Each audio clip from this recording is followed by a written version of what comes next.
فتح مکہ کے بعد بہت سے قبائل نے اسلام قبول کر لیا، لیکن حوازن اور بنو ثقیف کے قبیلوں نے چند اور قبائل کو اپنے ساتھ ملا کر 4000 کا لشکر تیار کیا اور مسلمانوں سے زور آزمائی کا فیصلہ کیا۔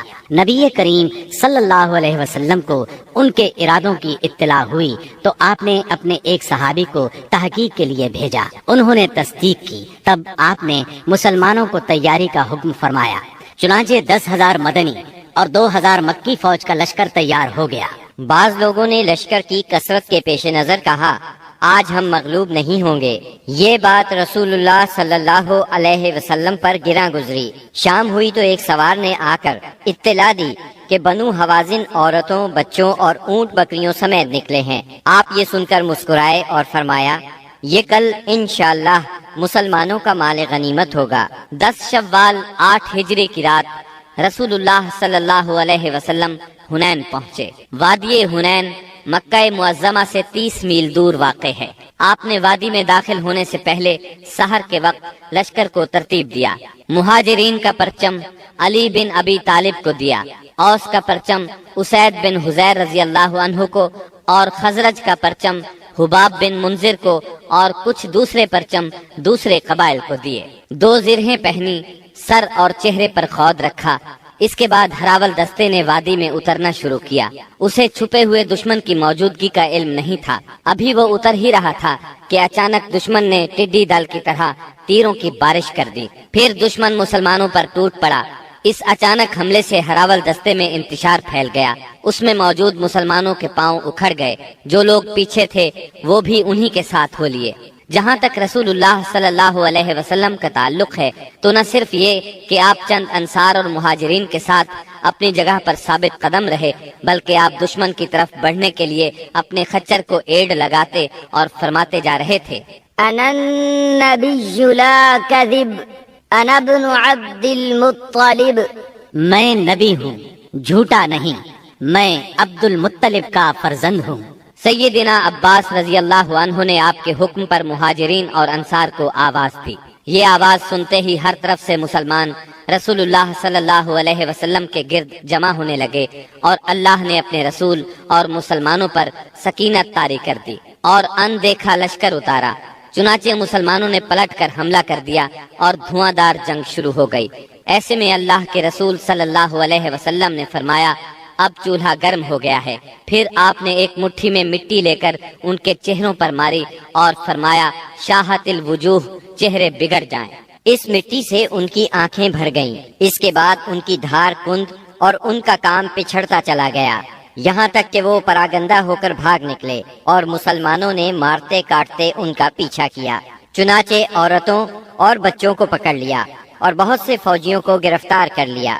اس دن سیدنا خالد بن ولید رضی اللہ عنہ کو بھی بہت زخم آئے۔ ادھر رسول اللہ صلی اللہ علیہ وسلم کے ساتھ اللہ کی عنایت دیکھ کر بہت سے مشرکین مسلمان ہو گئے۔ مشرکین بھاگے تو 3 گروہوں میں تقسیم ہو گئے۔ سب سے بڑا گروہ طائف کی طرف بھاگا، دوسرے گروہ نے نخلا کا رخ کیا، اور تیسرے گروہ نے اوتاس میں مورچہ بندی کی۔ آپ نے اوتاس میں ابو موسیٰ اشعری رضی اللہ عنہ کے چچا ابو عامر اشعری رضی اللہ عنہ کو صحابہ کی ایک جماعت کے ساتھ بھیجا۔ انہوں نے دشمنوں کو مار کاٹ اور بھگا کر سارے مال غنیمت پر قبضہ کر لیا۔ البتہ ابو عامر اشعری رضی اللہ عنہ خود اس معرکے میں شہید ہو گئے، اور ان کی جگہ ابو موسیٰ اشعری رضی اللہ عنہ نے سنبھالی اور کامیاب و کامران لوٹے۔ دوسری طرف مسلمانوں کی ایک جماعت نے نخلا بھاگنے والوں کا تعاقب کیا، درید بن سمہ کو جا پکڑا اور اسے قتل کر دیا۔ رسول اللہ صلی اللہ علیہ وسلم نے مال غنیمت اور قیدیوں کو جمع کرنے کا حکم دیا۔ اس کی کل تعداد یہ تھی، اونٹ قریباً 24,000، بکریاں 40,000 سے زیادہ، چاندی 4,000 اوقیہ یعنی 1,60,000 درہم، عورتیں اور بچے 6,000۔ ان سب کو جیرانہ میں جمع کر کے سیدنا مسعود بن عمرو غفاری رضی اللہ عنہ کو ان کا نگران مقرر فرمایا۔ اس کے بعد آپ نے طائف کی طرف توجہ فرمائی۔ آپ خود اس سمت میں بڑھے۔ طائف مکہ سے 60 میل کے فاصلے پر ایک سرسبز پہاڑ کے دامن میں واقع ہے۔ آپ نے طائف کا محاصرہ کر لیا۔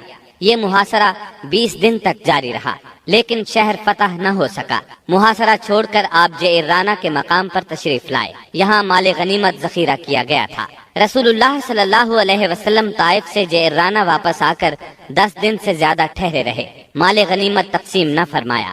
آپ کو انتظار تھا کہ حوازن توبہ کر کے آ جائیں اور اپنے مال اور قیدی واپس لے جائیں، لیکن جب وہ نہ آئے تو آپ نے مال غنیمت میں سے خمس یعنی 5واں حصہ نکالا اور تالیف قلب کے لیے کمزور اسلام والوں کو عطا فرمایا۔ کچھ ایسے لوگوں کو بھی دیا جو ابھی تک مسلمان نہیں ہوئے تھے، تاکہ ان کی نظروں میں اسلام محبوب ہو جائے۔ انصار کو رسول اللہ صلی اللہ علیہ وسلم کے اس فعل پر حیرت ہوئی کہ آپ نے تالیف قلوب کی خاطر اندازے سے بڑھ کر عطیے دیے اور انصار کو کچھ نہ دیا۔ چنانچہ بعض انصار نے کہا، یہ کیسی تعجب کی بات ہے کہ آپ قریش کو دے رہے ہیں اور ہمیں چھوڑ رہے ہیں، حالانکہ ہماری تلواروں سے ان کا خون ٹپک رہا ہے۔